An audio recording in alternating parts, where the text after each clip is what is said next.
So let's go on to our next candidate here. Once again, unlabeled. Battery connector seems to be intact. Gearbox seems to be intact. Let's put a battery in it and see what she does.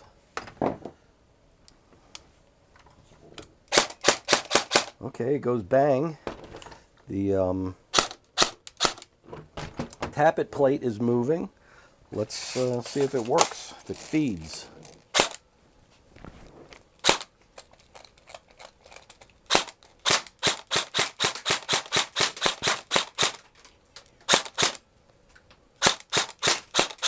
It's not feeding great.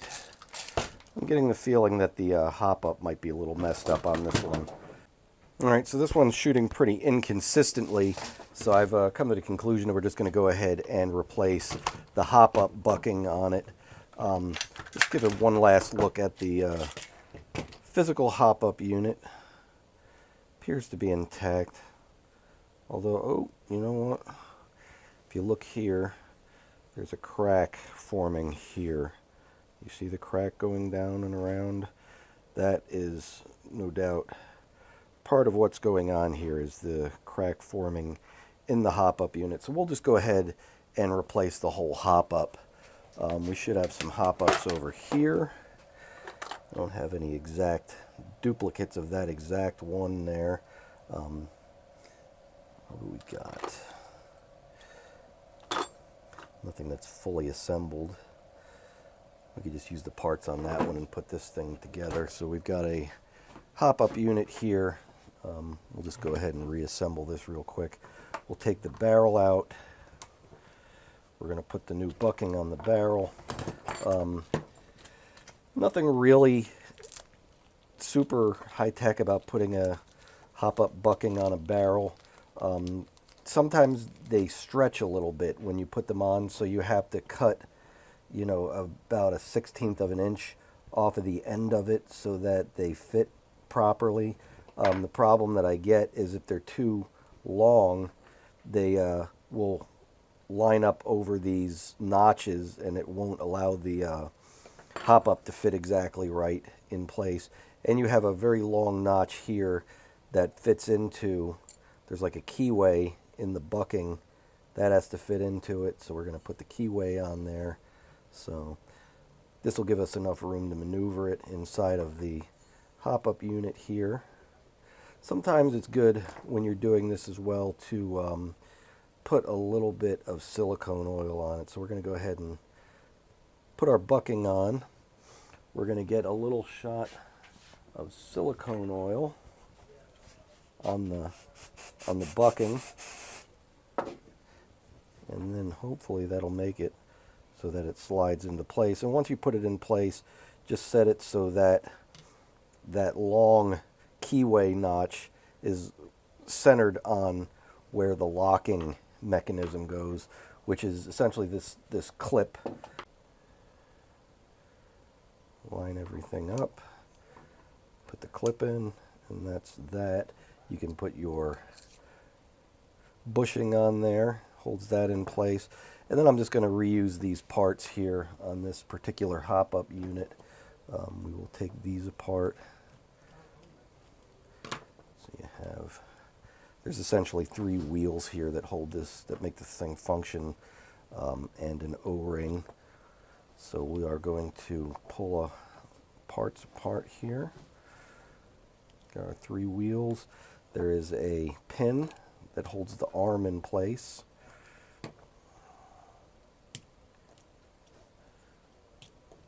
And that's just going to pull out that way. And what we're going to need is the nub. The nub is going to fit onto the arm like that. Some people like to glue them in there. I don't generally find that necessary. We're going to drop that into place.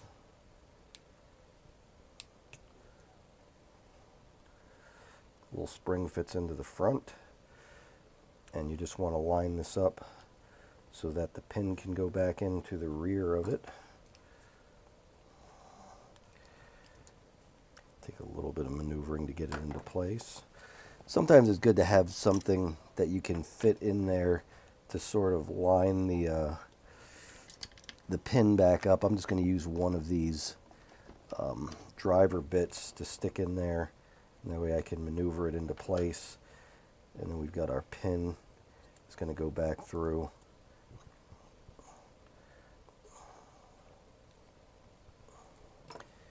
Just tap it.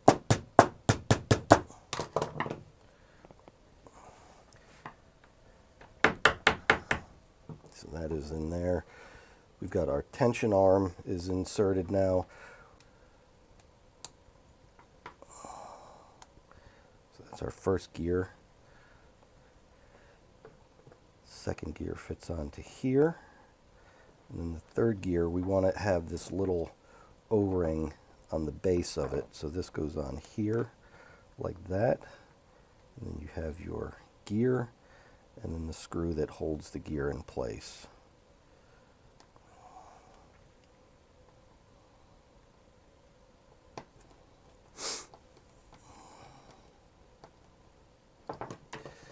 So that is how your hop-up should look.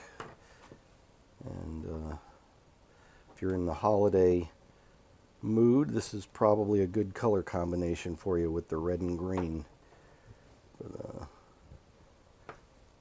that was not intentional, but there it is. So we have our Christmas holiday themed hop-up unit. We're going to put that back into the gun. Reassemble the receiver. And then let's test fire it and see if it's working any better.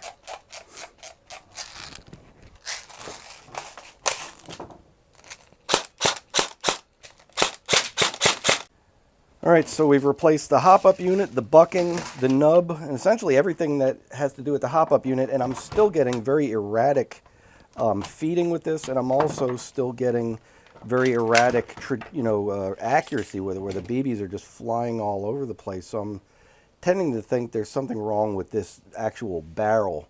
It appears that whoever worked on this may have cut the muzzle of it on a weird angle. It looks like they may have used a pipe cutter or God knows what. Alright, so this has got a bad crown to it. If you look at the end of the barrel, it's sort of tapered down and then there's no crown on the inside of it. And it looks like it's kind of like bent inward a little bit. So we're going to straighten this out and then we're going to crown it. So to do that, I'm going to use our sander here. I'm just going to go ahead and sand the barrel so that it's nice and squared off on the end.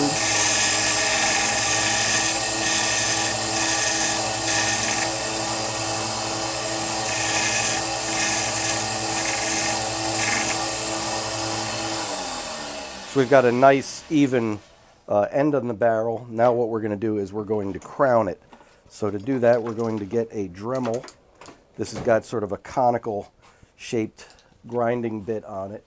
We're going to grind it so that there is a bevel on the inside of the barrel. So this is going to go in here.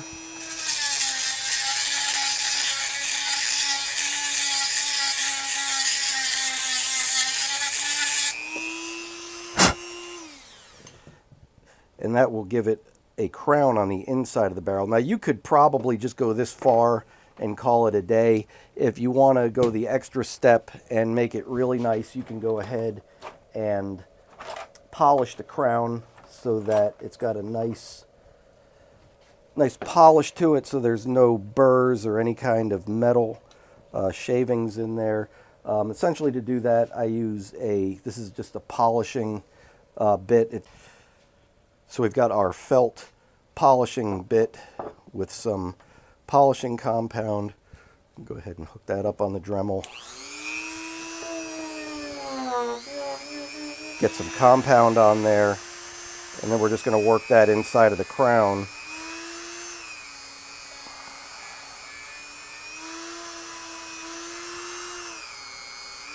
Just polish it up real nice. And then all you really want to do past that is just clean it out real good with like a piece of paper towel.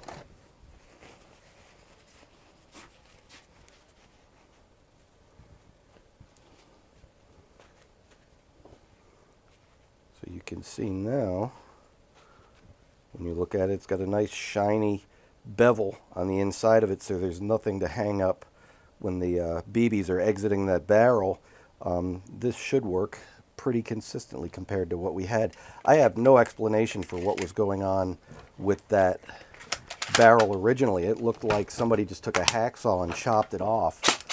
So let's see what we get now.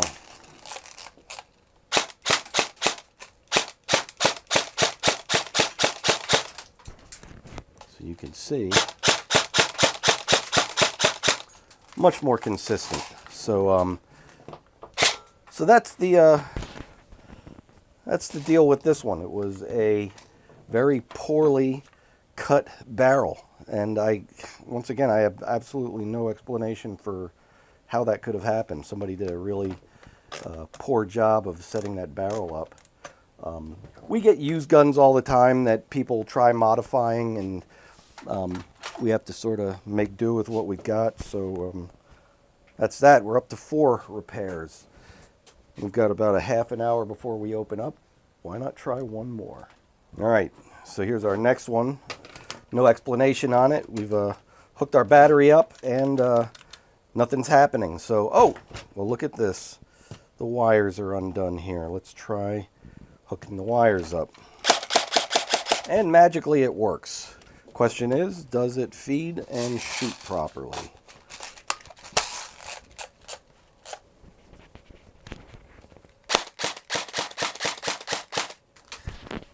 Yeah, I'd say it works. So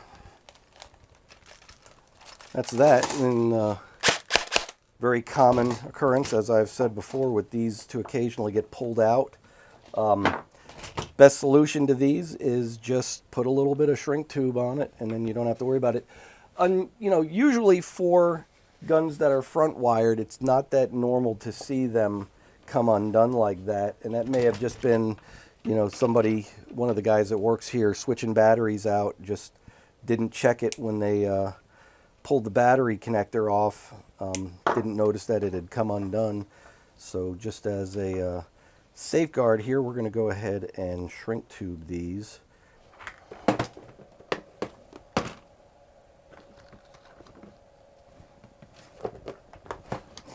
Got some bigger shrink tube, and we'll go ahead and put this all back together again.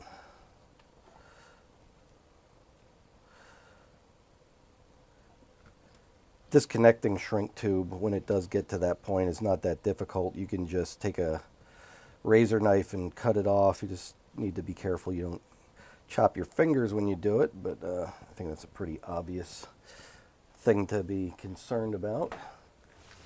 Go ahead and shrink tube that on. I'm just using a little micro torch here. A heat gun might be a better solution, although I don't have a heat gun hooked up right at the time, and I don't feel like searching for one, so we're just going to go with the little mini torch. Let's make sure this thing works, which it does, and that eliminates that one. So that's, I'm up to 5 repairs for today. Barrel feels a little loose on this one. When that happens, it might be a good idea to go ahead and check, make sure that these are tight, the set screws, which they are not. We'll just go ahead and crank these down for now. I will, or what the hell, we've got the thing here, why not do a little bit of Loctite? What do you say?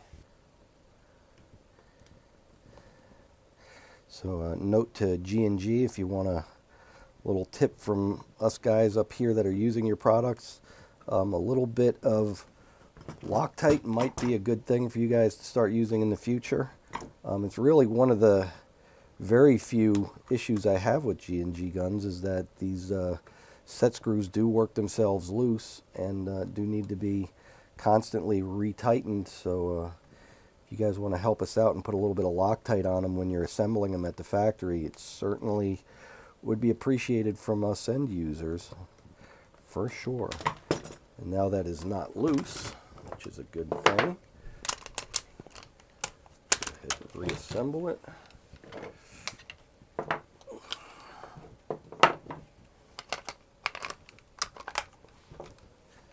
And that makes 5 repairs so far. And then we've got our last one here for today. No battery in it, or at least if there is, it's not doing anything. Nope, no battery. You can see this one has been shrink tubed on, and yep, it's still got the shrink tubing on it. Let's see what happens when we pull the trigger. It goes bang. Well, once again, there's no notes on it as to exactly what the issue is. It's always a good idea if you guys are in this position where you have a gun that has problems and you have multiple guns to put some sort of note on it as to exactly what your problem is, so us repair guys can figure out what's wrong with it. It's firing, it's feeding. Nothing appears to be out of place. All the parts are pretty tight. The barrel's a little loose, so we'll go ahead and do some Loctite on that real quick. I don't see an immediate problem here. Let's find out if these have been Loctited, which they obviously have not been. So let's just put a little drop on the piece of plastic there. It's more than a drop, obviously. And we're going to go ahead and Loctite all of our nuts, set screws, whatever you want to call them. Get it nice and tight. Seems to be a recurring theme today. Well, if you think that this is a recurring thing, you don't know the half of it. This is probably one of the most common things that we have. In fact, finding the barrels on the floor in the arena is very common, where the guy will be using the gun for the entire day. The outer barrel will have fallen off of the gun, and they're afraid to bring it back up to you and say, hey, there's something wrong with this. So they just keep playing for the entire day with the front half of the gun missing. And then they turn the gun in real quick, so you don't know who the guy was that had the gun. And it's not like it's their fault. It's a matter of, you know, this stuff happens. And if you are a person that rents here and you have that problem, or you're at any airsoft field and that happens, it's probably a good idea to just bring it back to the counter and get the gun replaced or repaired. We've seen some of the most obvious, you know, really bad behavior with guns where people have run into walls and smashed them. I mean, obviously, when you look at receivers like these that have been smashed to the point where parts are broken off of them, this is something that, you know, is potentially somebody acting poorly with the rental equipment versus, you know, having the barrel fall off. And of course, you don't know that if you're just you know, a beginner. You think, oh shit, this guy's going to start charging me for replacing this gun that just broke, which we do not. You know, things do break, and rental guns, especially guns that are in service 5 days a week, that get whooped like a redheaded stepchild, eventually things do need to be replaced on them. So we tend to be fairly generous with, you know, that sort of thing. So there it is. I don't have a stopwatch running, but I guess we can figure out how much time that was. That is 6 repairs. Pretty common repairs. Some of them pretty simple, some of them a little more advanced. Hopefully this gives you guys an idea of things you can look for with doing troubleshooting on guns. And that's about it. So stay tuned for the next video. And until then, don't let the bastards get you down.